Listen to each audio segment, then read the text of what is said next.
Oiga, se ha perdido el control del territorio nacional, así como usted lo escucha. La llamada Cuarta T ha sido sometida por el crimen organizado y no lo combate. Y no lo combate porque su origen es muy claro. Ellos tienen un pacto con el crimen organizado que les ha ayudado a ganar elecciones. Y esto se refleja en esta ridícula política del presidente López Obrador, que al principio parecía una ocurrencia, pero que ha terminado por ser una desgracia. Sí, esa de abrazos y no balazos. ¿Sabe qué hay detrás de esa frase? Lo que hay es un pacto tácito con el crimen organizado en el que ellos reciben su dinero para ganar elecciones, muchas veces ponen los candidatos del propio crimen organizado y hacen como que no sucede nada.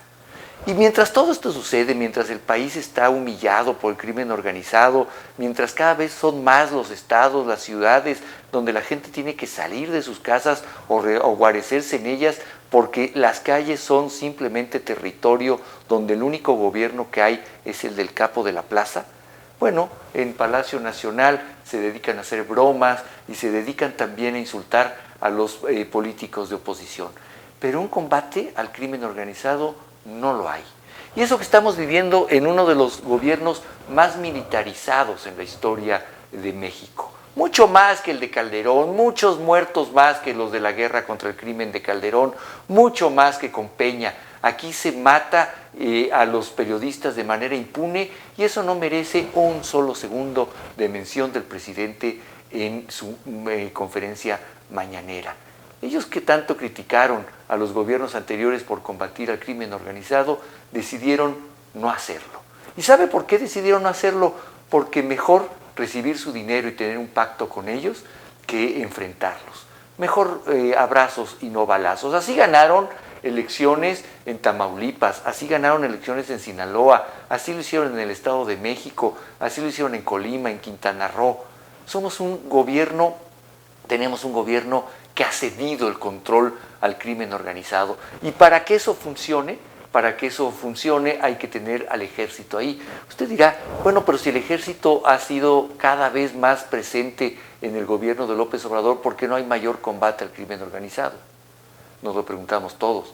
Todo pareciera que lo que hay es ahí una contubernio entre grupos armados y entre el propio ejército mexicano. Todo esto sucede mientras el presidente se burla de todo y de todos en Palacio Nacional. Así pasó en Chilpancingo hace unos días, cuando la gobernadora por cierto, que tuvo que ser forzada porque su papá, Félix Salgado Macedonio, no podía llegar a la candidatura porque así lo había dicho un tribunal electoral, el presidente tuvo que recurrir a lo que fuera con tal de cumplir con el pacto con el crimen organizado y pusieron a su hija. Por cierto, sin ningún atributo político, sin ninguna carrera política que le permitiera llegar a la gobernatura de un estado como Guerrero, pero no importa, lo importante era cumplir el pacto con el crimen organizado. Así hemos visto cómo estados como Chilpancingo o estados como Guerrero, a través de Chilpancingo, el propio Acapulco, se incendian y en la Cuarta T se muere de risa. Así lo hemos visto también en Jalisco, que ponen bombas, lo hemos visto en Tamaulipas, lo hemos visto en Ensenada, Baja California. El crimen organizado se pasea por sus anchas en este país, mientras aquí no parece nada. Mire, ¿se acuerda usted de este video en Guanajuato en el que una célula del cártel Jalisco Nueva Generación humillaba y tenía detenidas y secuestradas a unas exoservidoras?